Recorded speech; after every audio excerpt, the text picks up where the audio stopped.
Selamlar arkadaşlar. Biliyorsunuz trademark konusunda bazı değişiklikler yapılıyor.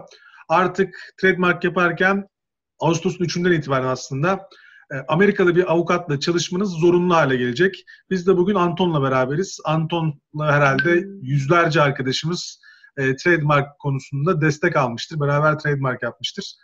Size değişiklikleri anlatacak Anton ve kendisinin nasıl bu değişikliklere uyum sağladığını gösterecek. Şimdi lafı Anton'a bırakıyoruz. Hey Anton, welcome again. This is the second time I greet you. Thank you. So what's happening is that previously foreign applicants, excuse me, could apply themselves. So although this often wasn't a good idea because there are a lot of ways that a trademark can be refused and there are a lot of mistakes that somebody can make, a foreign applicant could still apply themselves in their own name. So what's changing on the 3rd is now if somebody wants to apply to the U.S. Patent and Trademark Office to get the U.S. trademark, they have to go through a U.S. attorney. And a licensed U.S. attorney has to file on their behalf. They can no longer do it themselves. So for people that are going through me, through people who are referred through your group and who go through Trademark Garden, nothing changes. Because for everyone who is referred and goes through Trademark Garden, I'm a licensed U.S. attorney. I file as their attorney of record. Nothing is going to change. I'm going to be able to continue filing on behalf of those people. And that's important to understand, that for anyone going through me or through a U.S. attorney, nothing changes. You can still be a Turkish citizen with a U.S. trademark. You can still be a Turkish company with a U.S. trademark. The only thing that is changing is that you can no longer, or as of August 30, you will no longer be able to file yourself. You have to use a U.S. attorney. And the reason that the government is putting this in is because there have been thousands of fraudulent applications, mostly from China, of Chinese companies filing themselves. And the USPTO... It's not surprising to me, actually. Right, it's not. And the USPTO has taken notice of this, and in response to this, they're putting in this new rule because now if everything has to go through a U.S. attorney, the USPTO can enforce against the U.S. attorney. If a Chinese company is doing something fraudulent, the USPTO can't do much to them other than refuse their trademark. But if a U.S. attorney is filing something that is fraudulent, they can revoke that attorney's right to practice before the USPTO, so they have more power. The other point I actually wanted to mention in this quick video is the other thing that the USPTO has started doing is they have started looking at people's actual point of sale and seeing what they're selling. So previously, if you were selling, multiple goods in a class, you could file on multiple goods, and generally you would just submit a specimen of one good per class, and that would be okay, and the USPTO wouldn't actually check. And that had been the case for years and years. And recently, I've noticed they have started sending out office actions saying, show us evidence of these other goods that you have listed.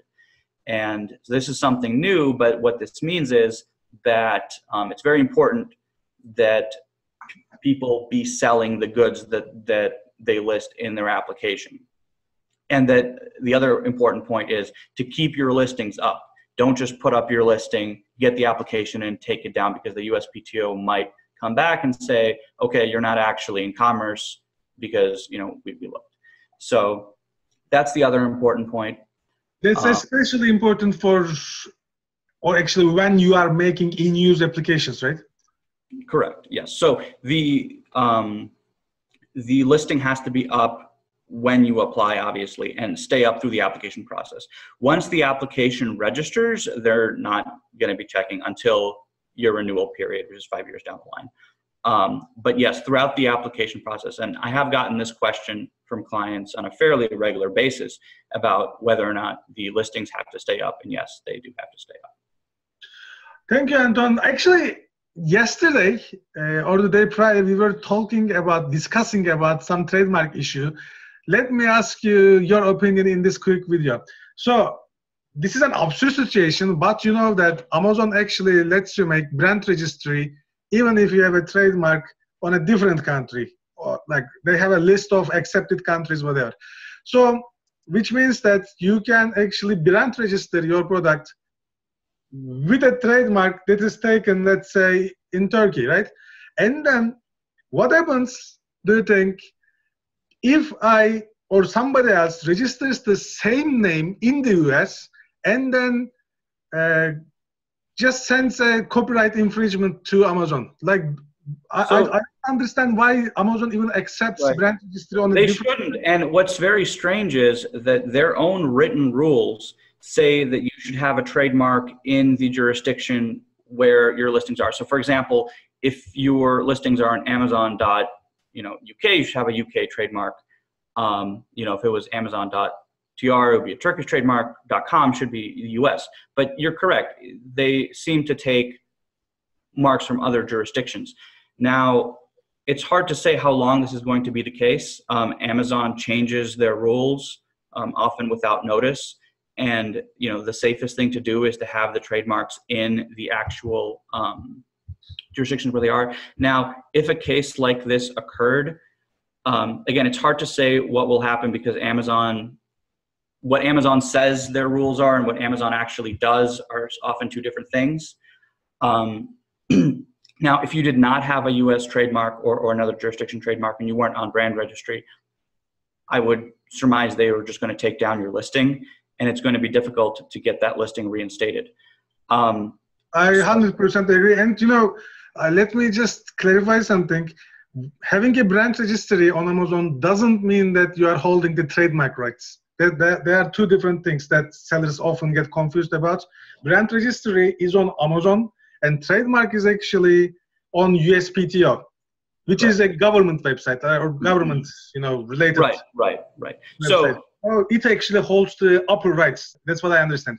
Correct. So the way it works is that you're exactly correct. The trademark is a right granted by the government of a country. So a USPTO trademark is a right granted by the United States government.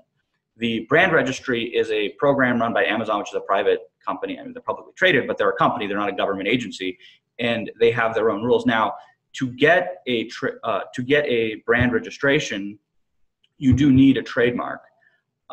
And according to Amazon's written rules, you're supposed to have the trademark in the jurisdiction. So again, if you are getting on Amazon.com, you're supposed to have a US trademark. As it currently works, like you said, it seems that they're allowing other trademark holders to get onto the brand registry.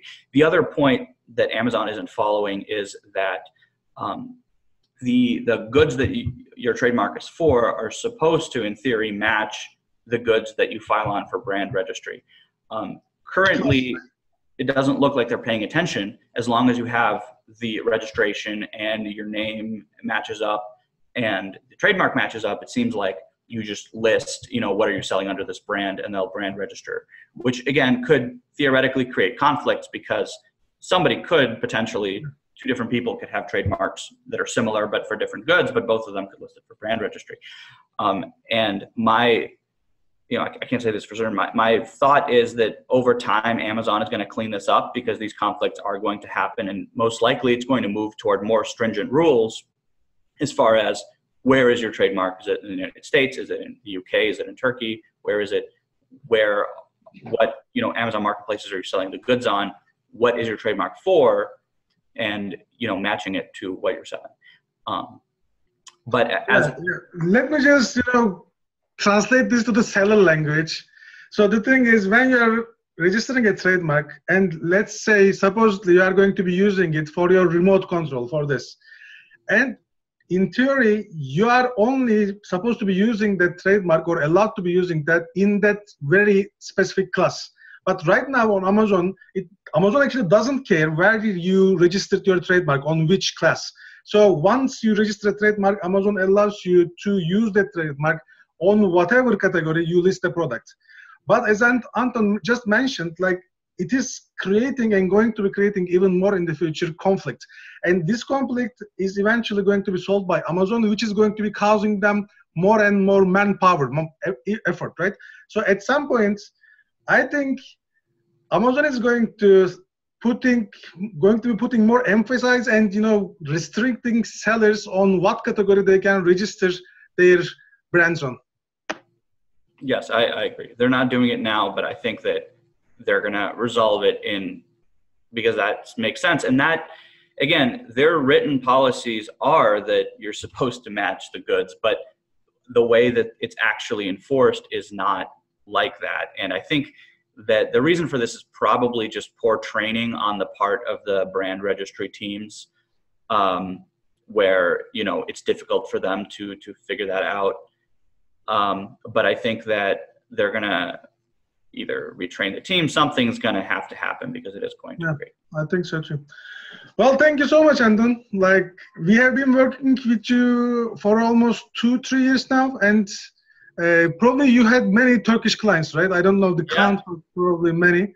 So all the feedback we had from your clients is always awesome. Thank you for helping so many Turkish clients. And, you know, thank you for the explanation that you just brought today.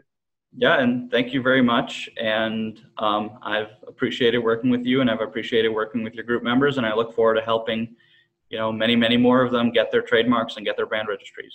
Thank you, Anton. Have a good one. See you.